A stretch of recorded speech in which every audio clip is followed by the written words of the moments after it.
امروز 14 میلیون از در 15 دقیقه دیگر من شالو گلخوجه شما رو با اخبار تازه تاجیکستان و جهان آشنا میکنم، اما قبل از این میبینیم که کدام موضوعها را داره. فلاکت در دو کشتی نفترسان در خلیج امون. امریکا در ترکیش کشتی ها ایران را متهم میکند. جمهوری اسلامی اتهام را قبول ندارد. در بیشکک سران کشورهای عضو سازمان ҳамкориҳои شنغهای مسائل منطقوی را بحث دارند. شام امروز آنها را در دوشنبه منتظرند. باوری کامل داریم که این همکاری‌ها امکان می‌دهد که بسیاری از مسائلی که با رشد تاجیکستان و حل مشکلات تاجیکستان علاقه‌مند دارد بررسی می‌شود. шиносномаи нав با خرج و سرسونی زیاد ساکنان میگویند مقامات توجیک در برابر طلبات شرایط را هم فراهم آورند. خواهی آمدیم از سر ساعت 5 دا اچرت استادیم تا اوزره اچرت نرسیدیست ما را. دیروز کاتب دولتی آمریکا مایک پامپئو تهران را مسئول حمله به دو کشتی نفترسان در نزدیکی ساحل‌های ایران عنوان داد. پامپئو به خبرنگاران گفت این حمله شهادت از آن است که ایران صلح و امنیت بین‌المللی را با تهدید مواجه کرده است. ایران در نوبت خود دست داشتن در حمله را به طور قاطعانه رد کرده یادآور شده است که 44 عضو اکیپاژ کشتی‌های نفترسان را نجات دادند. آمریکا تصدیق نمود که شماره بیشتری ملاحان در ایران هستند. کامرسیاتو موضوع را ادامه می‌دهد. نظامیان امریکا یک نوار ویدیو را نشر نموده گفتند که در آن دست داشتن سپاه پاسداران انقلاب اسلامی ایران در دو حمله اخیر به کشتی‌های نفترسان در خلیج امان به چشم می‌خورد. این باز یک تصادف خشونتبار در منطقه است که در آن امریکا و متفقانش ایران را مسئول می‌شمارند. روز 13 ایون ستاد مرکزی نیروهای مسلح امریکا گفت در نوار دیده می‌شود اکیپاژ قایق‌های سپاه پاسداران انقلاب اسلامی جهازی را که ظاهراً به مینه مگنیتی نترکیده شباهت دارد از تن یکی از دو کشتی نفترسان بیرون می‌کنند. در اظهارات از نقل کاپیتان بیل اوربان تاکید شده است که ساعت 4:10 بعد از ظهر به وقت محلی قایق‌های سپاه پاسداران انقلاب اسلامی کشتی نفترسان کاکوکا کریجیس را از نظر گذرانده مینه نترکیده را با خود بردند. نماینده ایران در سازمان ملل متحد روز 13 ایون اظهارات امریکا را قاطعانه رد کرد و گفت ایران در حوادث اخیر خلیج امان هیچ نقش ندارد. روز پنجشنبه در سازمان ملل متحد اجرا کننده وظیفه سفیر امریکا جوناتان کوهن جلسه شورای امنیت سازمان ملل را برای به قول او مقاومت به تهدید واضح از سوی تهران به منطقه دعوت کرد. روز پنجشنبه هنگام ترکیش در دو کشتی نفترسان هیئت آنها به خطر و خطر از کشتی ها برآورده شدند.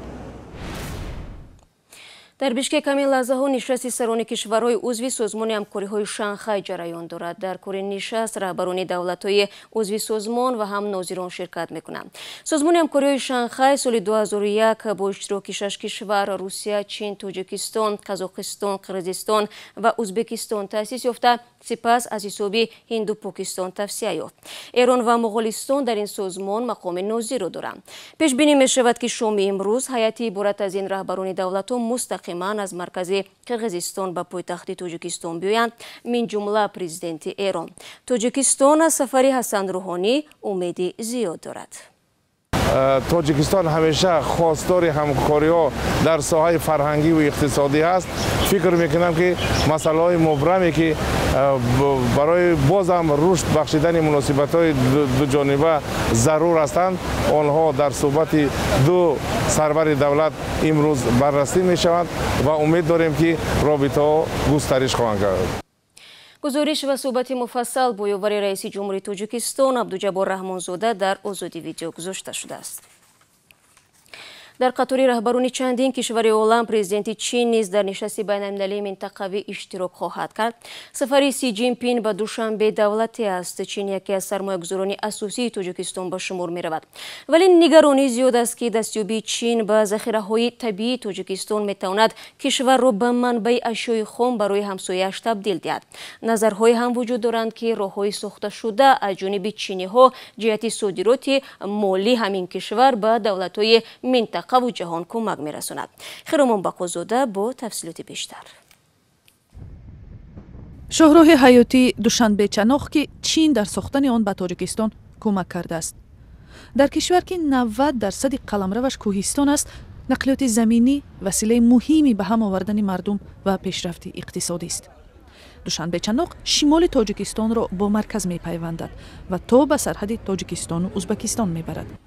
80% роҳро ширкати роҳу пулҳои чинӣ аз соли 2006 то соли 2009 сохтааст.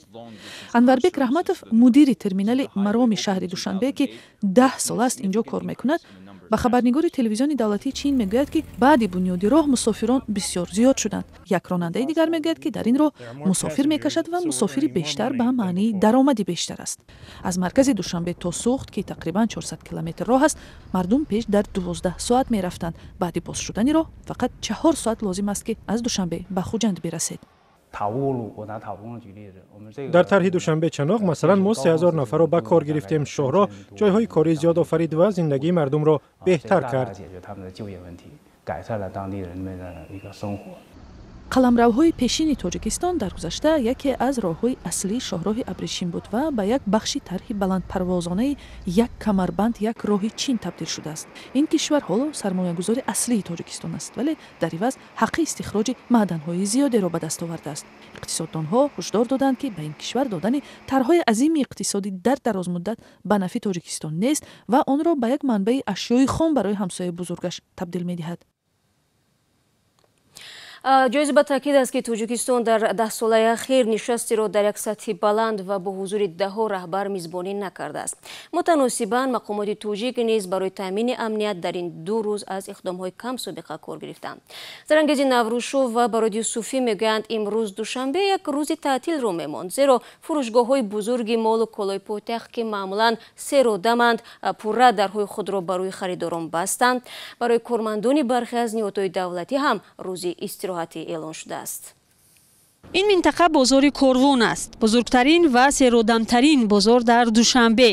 ин бозор дар қисмати ҷанубии шаҳри Душанбе ва аз марказ хеле дур ҷойгир аст. хеле кам иттифоқ меуфтад ки ин бозорро мисли имрӯз кам одам ва кам мошин бубинед. рӯзҳои дигар ба қавле дар инҷо ҷои помонӣ нест, аммо дар баробари дигар фурӯшгоҳҳо рӯзҳои 14 ва 15 ба савдогарони бозори корвон ҳам дастур доданд ки дар ин рӯзҳо ба кор набароянд. не я попуши дар корон буд гуфтам мехарам ки омадам ки ҳеч кор намекарда ин рӯз. дарак надоштед? не намедонистам. ҳадаф аз бастани бозори корвон ва фурӯшгоҳҳои дигари пойтахти Тоҷикистон ҳам таъмини амният дар рӯзҳои баргузории нишасти 5-уми сарони кишварҳои машварати ҳамкорӣ ва тадбирҳои боварӣ ба Осиё мебошад ки қарор аст дар ин нишаст сарони беш аз 20 кишвар ширкат намоянд. омадани меҳмонҳои олимақом ҳам ба Тоҷикистон аз дирӯз аллакай шурӯъ шудааст ва имрӯз пойтахте ки ин кишвар аллакай як ҳавои таътилӣ дорад. роҳҳо камодаманд ва хиёбонҳо ҳам аз мошин холӣ. одам беҳад бисёр буд. дигар рӯзои ҷумаи одам ҳам хеле бисёр буд. вообще одам нест, камай одам. дигар кӯчаҳо ҳама ҷо дорад. то ҳамин шаҳр ҳамин рӯз вообще одам кама. фақат бо як ё ду нафар ҳо ҳозир хай як одам дорум. ҳамин одамам ҳозир мефурӯяд холи бозша мерем насиб кардашам. дар роҳҳои марказии пойтахт бештар кормандони милиса ва нозирони роҳ ба назар мерасанд ва нақлиёти мусофирбар ҳам имрӯз аз одам холӣ аст. барномаро идома медиҳем. 16 июн дар ҷаҳон ҳамчун рӯзи байналмилалии интиқолҳои пулӣ барои хонаводаҳост. Созмони милали муттаҳид мегӯяд интиқолҳои пулии муҳоҷирон ба муҳимтарин василаи коҳиши фақр дар ҷаҳон табдил ёфтааст. Ба иттилои ҳамин созмон даромади 800 миллион нафар дар ҷаҳон аз ҳисоби пули 200 миллион муҳоҷирон аст ки дар кишварҳои рушд карда ва рӯ ба рушд кор мекунанд.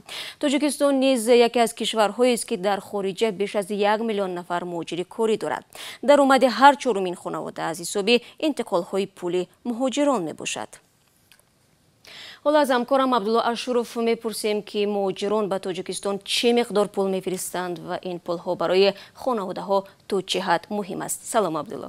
салом Шаҳло. пулҳои интиқолии муҳоҷирони кории тоҷик аз хориҷа як манбаи асосии даромади асъор ба Тоҷикистон ба шумор меравад. бар замин даромади як бахши бузурги хонаводаҳо дар Тоҷикистон аз ҳисоби муҳоҷират ба даст меояд, чун дар кишвар ҷои кори кофӣ бо маоши шоиста намерасад. бинобар ин аксарият рӯ ба муҳоҷиратӣ корӣ меоранд.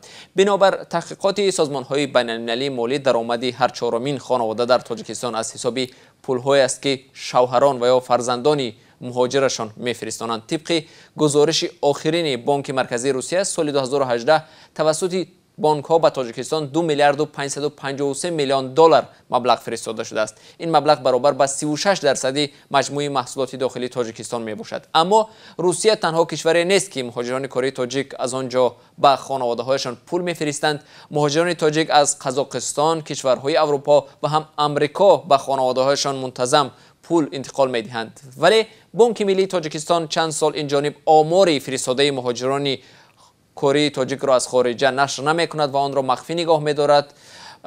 از این رو می‌شود گفت که حجم مبلغی که از مهاجران کره از خارجه به تاجیکستان می‌آید خیلی بیشتر از آن است که بانک مرکزی روسیه می‌گوید. بله عبدالله، آیا معلوم است که این مقدار پول‌های هنگفتی که به کشور می‌آیند اصلاً به کجا صرف می‌شوند؟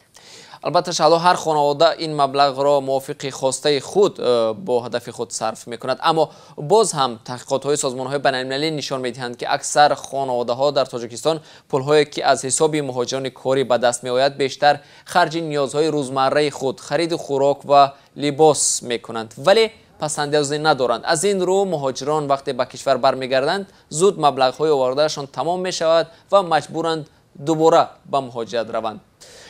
از این رو محققان به دولت تاجیکستان مشورت می‌دهند که تلاش کند قسمی از مبلغ‌هایی که مهاجران کره می‌فرستند به طرح و یا لایحه روانه شود تا فایده به دست آید و مهاجران دیگر باره به مهاجرت نروند. در اکثر موارد پولی که مهاجران تاجیک مثلا در روسیه کار می‌کنند برای عوض مهنت سنگین و گاه برای عوض جان آنها به دست می‌آید. تشکر عبدالله برای صحبت. با نزدیک آمدن مهلت تعیین کرده مقامات تاجیکستان برای عوض کردن شناسنامه‌های کهنه با نو سرگردانی و نوبت‌پایی‌های طولانی ساکنان در اداره‌ها افزوده است. کارافتاده‌ها از بیم آنکه سیم کارت‌هایشان را قطع نکنند کوشش دارند تا نیمه ماه اوگوست صاحب آیدی کارت شوند. همکار ما تهمینه حکیم و به چند اداره شناسنامه‌دهی پایتخت رفت اما اجازه ثبت را برایش ندادند. ولی به هر حال از گزارشی که آن را شادمانی یتیم تقدیم می‌کند وزنی حالت انعکاس می شود. امروزها در اداره‌های عوض کردن و دادن شناسنامه در دوشنبه پرانبوه است. مردم در صحف شبکه‌های اجتماعی شکوه می‌کنند ساعت‌ها نوبت می‌پایند.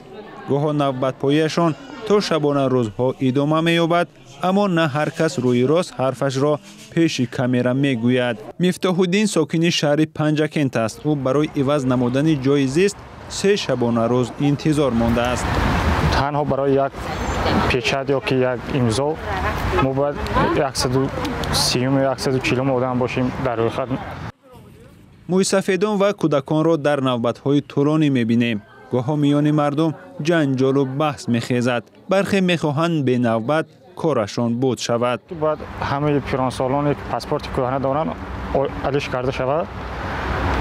باید این مهلت رو در آستر دهند که مردم خیلی سراسیمه شده و بالای هم نبیان. باعث این نوبت‌های طولانی قرار حکومت از اول همین سال گفته می شود که بر طبق آن دیگر با شناسنامه‌های کهنه سیم کارت داده نمی شود. باید به کارت‌های نو عوض شوند. مردم میگویند باید مرکزهای قبول و دادن حجت‌ها زیادتر شوند یا کارمندان را بیافزایند. به قول آرزو محمد این آدمان را از زحمت می رهاند. خواهی آمدیم از سر ساعت 5 دا اچرت استادیم تا اوز اچرت نرسیدیست ما را. خواهی خواهیم که امی را یک چورش بینن و یگان کابینت دیگه زیادی کنن امی خلق عذاب نکشد در گرمی و چی. قبلا مقامات گفته بودند که برای پیشگیری از نوبت پایی ساعت‌های کاری را در اداره‌های مربوطه افزودند. چون می‌بینیم هنوز این تصمیم به نوبت پایی خاتمه نبخشیده است. و گروه تندروی دولت اسلامی مسئولیتی اشوب شب 19 مای در زندان شهر وحدت را به دوش گرفته است. مقامات تاجیک هم قبلا گفته بودند که اشوب زندان وحدت کار دستی افرادی همین گروه است. بینندگان عزیز، فرصتی که در اختیار داشتیم به پایان میرسد. از آنکه تا آخر برنامه ما را همراه بودید تشکر میگیم و همین گونه دعوت میکنیم که نوار گزارش‌های جالب را از کانال ما در یوتیوب با نام آزادی ویدیو تماشا کنید. وبسایت رادیو آزادی نیز در خدمت شما عزیزان است. برای شما استراحتی با فراغت میخواهیم. تا ملاقات در هفته نو. خدا نگهدار هر یک شما.